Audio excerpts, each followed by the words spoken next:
And we're back. I get to cast one more match today spontaneously. Very happy about that. I'm here with Duckii, and yeah, we're all the way in top four already.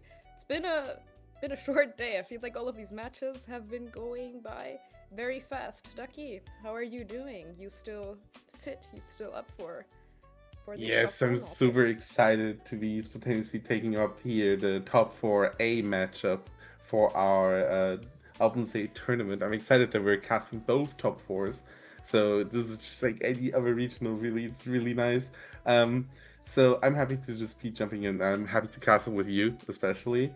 Um, and from the things that I've been seeing, this is Ogrevgc against Hoej. So this is going to be a really fascinating matchup, especially because one of the sides is featuring a Frostlass. Yeah, and both of them are featuring a Black Glasses King Gambit. Good gambit! Frostlass is one like it's a pretty scary mega to go up against, especially since the ice type has changed a bit and it has Aurora Veil. That's a pretty tanky and heavy hitter. So yeah, I mean, even if you are scared of the Sucker Punch, you have the Serena there as well with the Queenly Majesty to protect you from that. This is not the first time I'm seeing double weather on stream today with, Frostlass having the ability to set up hail, or snow, I should say, and then Charizard Y can set up the sun. Uh, Sneasler's still around. I think this is proof that it's not only good because of Dire Claw. Dire Claw has, of course, been nerfed a little bit now that Champions is out, but still a really, really good Pokemon here. No wonder we've seen it a lot. And on Ogre VGC's side, there is that Mega Bloet, which, yeah, we saw in that last game, Sela bringing it. It is just incredibly powerful. That fairy Such a aura scary in a Pokemon. meta that is not restricted, that's insane. Yeah, it's such a scary Pokemon, and we've seen it also take quite a few hits that you think like, oh, well, it shouldn't live this. But on top of that, there is the Mousehole with the Friend Guard, so just making it even harder to possibly get rid of the Floette here. And again, that Aerodactyl that we've seen a lot of players of our side already showcase is here yet again, and it looks pretty good into that team from Hoei. So I what do you think could be the lead for either one here? Yeah, I mean, I feel like there's a lot of different things you could do. I mean, if you're Hoei, they're like the Frostless, I think, does look pretty good on Ogre VGC's side. Maybe even lead the Basculegion to try and scout out a bit, get a flip turn in and switch and, reposition yourself into something a bit more manageable. Though, if Hoei decides to just lead the King Gambit, then that can instantly threaten a Sucker Punch into that Ghost type. But, could always just hard switch as well. I think the positioning is definitely going to be key here, and there's a lot of things both players can do. Of course, seeing as there's the Aerodactyl, you do need to watch out regarding your Charizard on Hoy's side, that doesn't take a powerful Rock Slide. So you might decide that, yeah, Frostlass might be the way to go here. Set up that Aurora Veil, and the only thing the thing you're most afraid of would definitely be that King Gambit, but you have the Sneasler to deal with that. So, that would be my first guesses here for both of these players. Yes, but we no more guesses have to be made as we are gonna go into our game one here. It is gonna be the Aerodactyl Sneasler for the opposing side, as we have the Frostless Basculegion for this side as well. Yeah, Frostless Basculegion, and two ghost types here that cannot be hit by Fake Out by Sneasler on the other side. Of course, the Aerodactyl here could get a super effective move onto this Frostless, but if it goes for Mega and sets up the Snow, and manages to set up an Aurora Bill as well, it's going to be able to take that hit, and it's not really too afraid of the Sneasler here, unless of course a Dire Claw does something very, very evil and puts it to sleep or gives it a paralysis, something nasty like that. We're gonna have to see how this first turn plays out. There is a lot that can happen here. I think the Basculegion also is in a very nice position here to just, go for a flip turn and just reposition a bit. Maybe you even just wave crash from on this. And Sneasler is gonna switch out here, bring its own Basculegion in, as we are gonna see the Frostless Mega here on Hoei's side of the field. The Aerodactyl has the Focus Sash, so it's not a Mega itself, but it is going to be weak to Ice types or Water types. Snow has been set. Basculegion goes for the Icy Wind here. That is going to break the Focus Sash on the Aerodactyl and drop its speed. So this could give the Frostless an opening to just get an easy KO here in this turn 1. It's going to be that Blizzard that comes out. Easily isn't able to take out the Aerodactyl, and also a good amount of chip damage on this Basculegion. That just showcases how fast the Scarf Basculegion really is, and that Icy Wind tech paying off immediately. No flip turn, unfortunately, for Hoej, obviously, but that Icy Wind proving that you don't need any Tailwind if you just get that Scarf Icy Wind off, right? That Frostlass is doing so much damage with that Blizzard, just getting the KO onto the Aerodactyl and still doing a sizable chunk into the opposing Basculegion. And even if that opposing Basculegion is Scarf, that Ice Wind just negated any speed advantage they might have. So any attempt to like last respects this Frostlass is not going to happen anytime soon. With Frostless having set up the snow as well, it's looking really good on the bulky side here against that opposing Basculegion. So really, I think Ogre has to really put in work here with that Floette. But Hoej is just in the driver's seat right now, as we see the Basculegion on Hoej's side switch out for the Serena, so preventing any possible priority moves here, as the opposing Basculegion is switching out for Sneasler. And we have yet to see the Mega, but here it goes. The Floette is going to go for the Mega here. No reason not to, as it just is a very strong Pokemon here.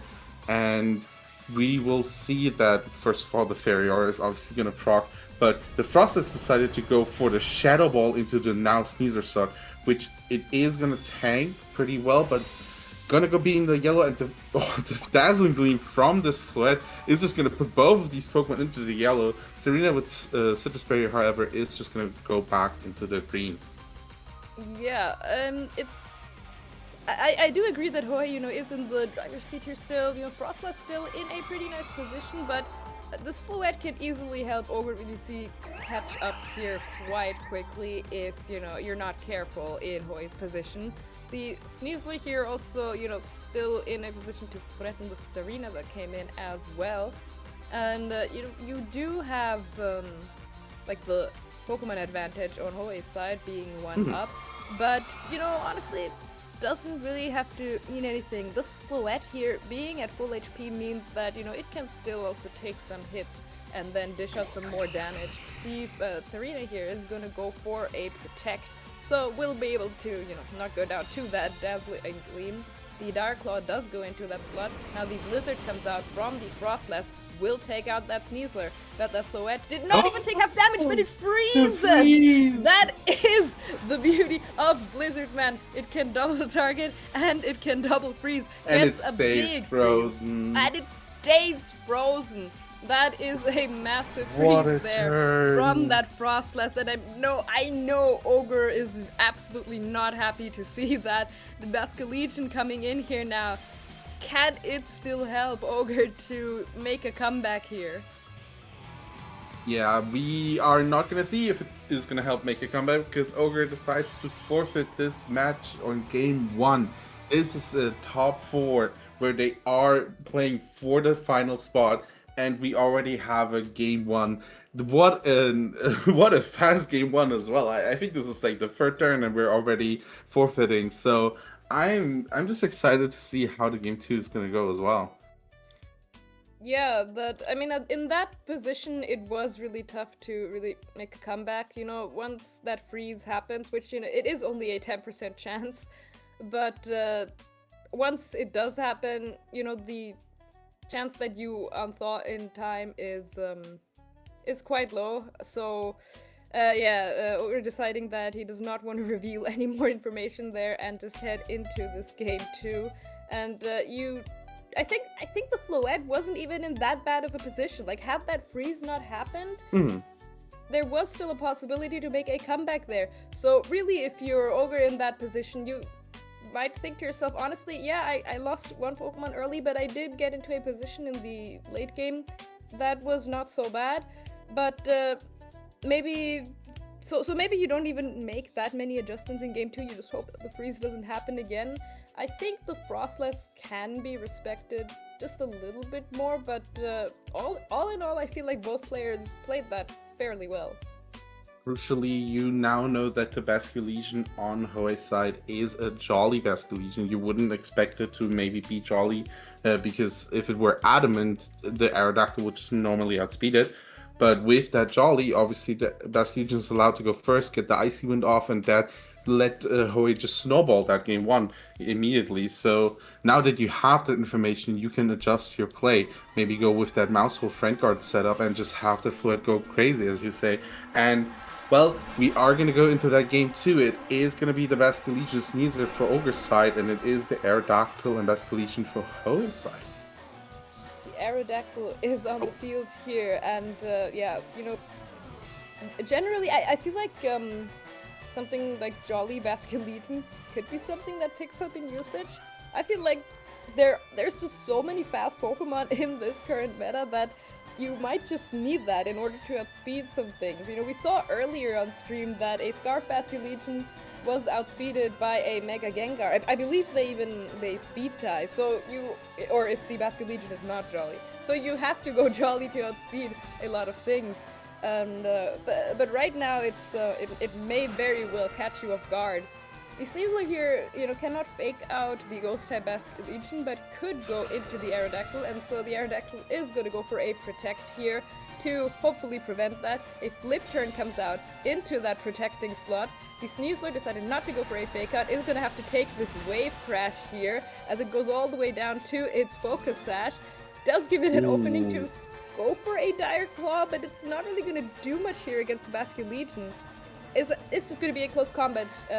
Okay, we're actually predicting that Basque Legion might probably go for a Flip Turn and tries to catch something there, but does not get it. Honestly, fair play there, because, I mean, what are you really going to do with Sneasler there if you decide to leave it in? The Fake Out, you're expecting a Protect maybe, Dire Claw is not going to do so much, and you're almost at that point relying for it to get status. So, honestly, a very fair call to make there in Sneasler's position. Serena gonna come out here in its stead now, as the Basque Legion goes for this Flip Turn into the Aerodactyl. Is going to remain at 1 HP thanks to that Focus Sash, and is going to give Hoej a chance to reposition himself once again here. So basically a double switch here, but does give Ogrevgc's Basque Legion a chance to move as well. Yeah, and now Hoej has to decide what Pokemon he's going to bring out. I personally thought that the Sneasler might double up with the Basque Legion to get the KO onto the Aerodactyl, but Hoej deciding otherwise, as the Sneasler is going to come in on a Wave Crash, so Sneasler going down immediately as it hits the field again, and this Aerodactyl has yet to move. It's free to go for anything it wants, and it is going to be that Rock Slide that it decides to lock itself into for this turn. So no Tailwind or anything of that sort. It's just going to go for the raw damage here. The Sneasler is down on Hoej's side, and the Basque Legion is going to come back out. So the Basque Legion on Hoej's side, free to just go for an Icy Wind here, possibly snap the Aerodactyl, put the Basque Legion on Ogre's side slower, and maybe that Serena could outspeed. We have yet to see that speed interaction. And, well, the Ogre's still looking pretty good here with 4 Pokemon compared to 3, but how long can this advantage last? And not getting tailed up means that the Basque Legion on Hoej's side is free to do whatever it wants to do. Yeah, the Basque Legion is still here, it is still Choice Scarf. It is locked into Wave Crash, so you might want to switch it out and maybe bring it back later. You can lock yourself into Last Respect, or you can try to get a free switch in and then another Wave yourself. Crash. Another Wave Crash into that Serena does resist it though, so we'll be able to take that. But that little bit of damage might be all you really need from this Basque Legion at this point, as the opposing Basque Legion goes for that Icy Wind. So yeah, it's going to slow down the opposing Basque Legion a little bit. And now, the Serena might have an opening to just go for a Power Whip and take it out. It does connect here, so we'll take out that Pokemon there and give Ogrevgc a chance to bring in something else. And, really, if you're him in this position, I think you're fine with how things are looking right now. Yeah, I think if you're Hoej, you're pretty happy to just KO that Basque Legion that has been such a nuisance for you. And now your Basque Legion is the fastest thing on the field. You know that you're faster than the opposing Aerodactyl. You don't have to worry about that. Could be worrisome if the Sneasler does decide to have its unburdened proc because now it's white herb. If you're clicking that Icy Wind, you are giving that Sneasel unburden. I don't know if you necessarily want to do that, so bringing out that Sneasel is a really smart play by Ogre, just covering the fact that, hey, this one is locked into Icy Wind, it probably doesn't want to click that into me, as the Aerodactyl is switching out here, which allows the Serena to eat its Citrus Berry because of the unnerve that was on the field before. The Kingambit coming in here instead. Serena deciding to switch out as well for the Frostlass here. So both Basculation is going to go for an attack. It's gonna miss the Kingambit. A very, very happy miss if you're Hoej, because otherwise this Kingambit would get the Define boost that you'd be very happy about. But the Sneasel now with the White Herb being proc, no more White Herb, and with it activating Unburden, it can now outspeed both of the opposing Pokemon here. Yeah, one of the very rare instances where you actually want the opposing moves to connect with you. It would have given that Kingambit a huge boost, and it would have been so good against both of these ghost types. But that Icy Wind missing means that Hoej manages to avoid that, and I'm sure he's very, very happy about that. So, yeah, this Kingambit here, you know, it's still not in a bad position here, because it's not really threatened by either of these ghost types. It can very well still go for a Kowtow Cleave or a Sucker Punch. But yeah, this Frostlass here, and this is why you probably wanted that +2 attack, is because now with the Hail set up, Ice types getting that defense boost. Who knows if, you know, a Sucker Punch would really be enough to KO. Is gonna go for that, will be enough to take out the Basculation. But Frostlass here looking very nice to maybe set up an Aurora Veil, or maybe, honestly, just go for even more Blizzards. Dire Claw here comes out, doesn't get a status move. It does not, I believe. Yes, it does not. Blizzard. Is it going to freeze something? The Sneasler just goes down. Is it going to freeze this Kingambit? It is a 10% chance. A critical hit on the Sneasler, actually. That could very well may have mattered, but we don't know for sure. But yeah, does not get a freeze on the Kingambit, so no status this turn here from either side. And yeah, Aerodactyl gonna come back in here at just 1 HP, facing down this Frostlass, and now the Serena as well. As Ogre, you are very happy to see that the Basculation obviously went down immediately. You went for that Sucker Punch, but it could have always been the Serena switch in, so you're really, really happy to connect that. And now Kingambit is looking in a really good position, but we all know the drill. Where there is a Blizzard, there is the chance to freeze. The same way it goes for Rock Slide. Where there's a Rock Slide, there's a chance of flinch. So there is a lot still here on the table, and even that 1 HP Aerodactyl is going to do a lot. Whether it connects a dual Wing Beat into the Serena, if it's going to go for Rock Slide into the Frostlass, something is going to go down this turn, I feel. And I am curious to see what both of our players are locking themselves into. Who's going to protect, who's going to do what. It is just going to be the Tailwind from the Aerodactyl here, maybe making that Kingambit faster than Serena here possibly, just to not be hit by a low kick. The Frostlass answering with a Blizzard just to get the KO onto the Aerodactyl and get decent damage onto the Kingambit, while the Aerodactyl faints here. We have to see if the Kingambit is faster than the Serena. It is. The Kowtow Cleave is going to connect here to the Serena, and the Serena does go down. So no low kick going into this Kingambit, meaning that the Kingambit is in a 1v1 against Frostlass. Frostlass is still faster, but it comes down to the Sucker Punch versus Kowtow game play here, and I think you are an expert in this, right? I mean, to be fair, like, the Blizzard itself should not knock out the Kingambit, so you can just go for a Kowtow Cleave. But, of course, if you attack second, that means there could be a freeze. But you definitely want to go for the Kowtow Cleave here and just take out that Frostlass, no problem. So, yeah, no freezes this game, and Ogre is definitely very happy to see that as he takes this game too. And, yeah, that... like, switching out that Aerodactyl there and then bringing in that Tailwind later was so important to let the Kingambit outspeed that Serena and then take it down before it got a low kick off, because that would have definitely taken out Kingambit, and then that game would have been lost. So expertly played there from Ogre, in my opinion, and that means we have a very exciting Game 3 coming up, because I think for this Game 3, both players are going to have to think very carefully about how they want to approach this.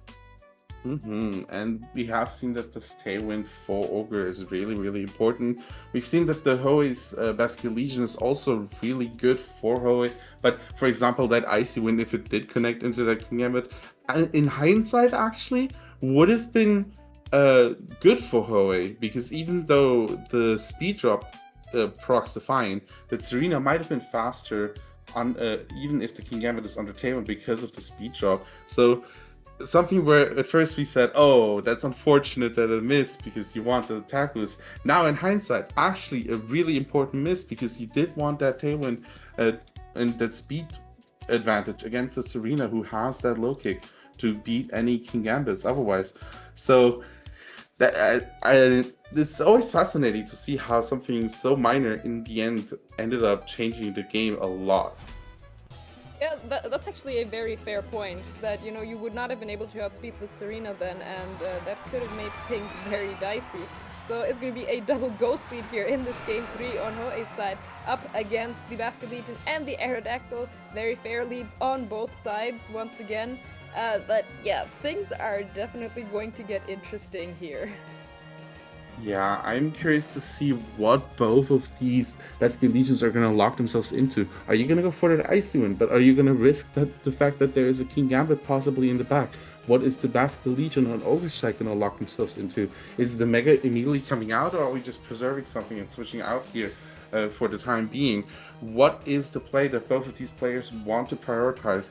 Everyone knows what this, or well, both of the players seem to know what the speed orders are. Now it just comes down to who is gonna do what, and we just need to see the turn happening. As we see no switches, the Frostlass is gonna Mega here immediately. It is gonna put up the snow here, giving itself that defense boost to withstand any possible attack here with Wave Crash or Last Respects or anything of that sort.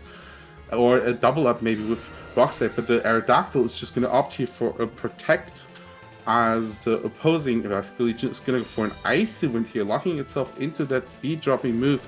So we see a repeat of game 1 with that Icy Wind and possibly a Blizzard here. This could actually be a Shadow Ball. Yeah, it is a Shadow Ball, I was just going to say, because that is just going to take out the Basque Legion. And perfectly predicting that the Aerodactyl, you know, might go for a Protector. I mean, even if it didn't, you know, you still would have gotten that Icy Wind off on it. And you can be fairly confident that your Frostlass is going to stand one move from it. So a very nice play there from Hoei to get that advantage here in this game 3. King Gambit does come in now, and I think you really do need to switch the Basque Legion here now that you are locked into Icy Wind. But still, I think that was definitely worth it in that first turn to get that Basque Legion knocked out. And, you know, with Frostlass here, you could very well still try to set up an Aurora Veil. Although, you know, it is a little awkward here to... I don't know if you want to double switch or not, but actually Basque Legion stays in and just goes down to that Sucker Punch from the King Gambit there.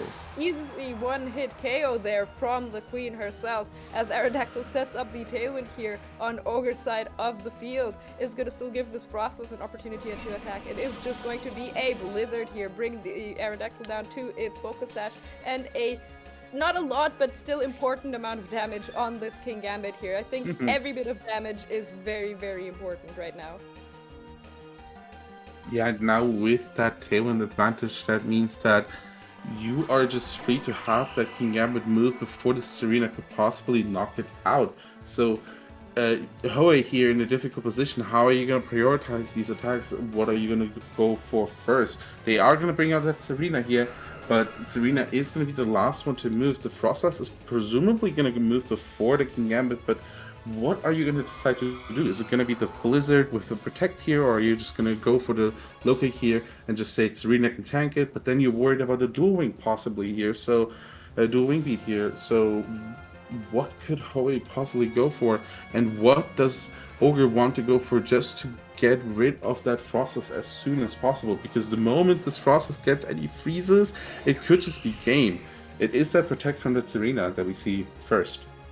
You're absolutely right with, you know, the more chances you give Frostlet to go for Blizzard, the more chances it has to freeze you. Rock's not gonna come out here, do about half to that Pokemon there, So is definitely gonna go down. The Oh, flinch! flinches actually, and yeah, that counter cleave will definitely take it down. I was gonna say that, yeah, Frostlass is definitely gonna go down to a counter cleave here, but will still get a move off. But no, it doesn't. It just flinches to that rock slide Ooh. and goes down. And honestly, getting a KO on that Aerodactyl with a Blizzard is something I know Hoej desperately needed here. The Sneasler coming in here now next to the Serena. You know, Sneasler, great Pokemon to go and attack the King Gambit with. Definitely not over yet, but that KO on the Aerodactyl would have definitely made things so much easier for Hoej. Mm-hmm. And now with the Sneasler out, obviously you would want to go for the fake out, but that is what Ogre is covering here with that double protect. No fake out or no mind games with fake out needed if you can just protect and deny the fake out from being used the next turn here. And Serena does go for the low kick. It wants to get the KO on the King Gambit, but again, double protect means that nothing's going to happen this turn. It does stall out a turn of KO, but you still have one more turn to take advantage of. And dual wing beats looks really yummy here. Exactly. I don't know about you. Like, imagine if this Aerodactyl had just been gone, then there would have been no dual wing beat, but now, you know, once again coming through at 1 HP here and just takes out that Sneasler, and now the King Gambit is not threatened by a close combat there anymore, is still threatened by a low kick, but, you know, if you go for a low kick into King Gambit here, that would mean you're leaving the Aerodactyl alone, and that Kowtow Cleave does so much damage. Yeah, so Aerodactyl gonna go down here to the Serena, but Serena, it's not going to be able to make a comeback here, I fear, against the King Gambit and really anything that Ogre still has in the back here. Yeah, whatever Ogre is going to bring out in the back, whether it's a Sneasler like we see right now, it's just going to hit the Serena super effectively. If it were the Floette, it's going to hit it pretty well. If it's the Maushold, it's just going to redirect an attack for the King Gambit so the King Gambit can get the damage down. So realizing this, Hoej does forfeit here, and Ogre is going to be our first contestant to go into the finals here with a 2-1 victory against Hoej. What a set!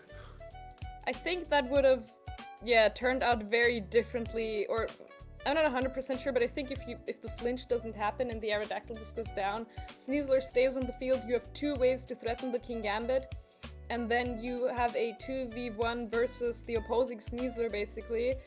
I think that Rock Slide could have very well been a game changer there, you know, if you don't have any massive misplays going on after that.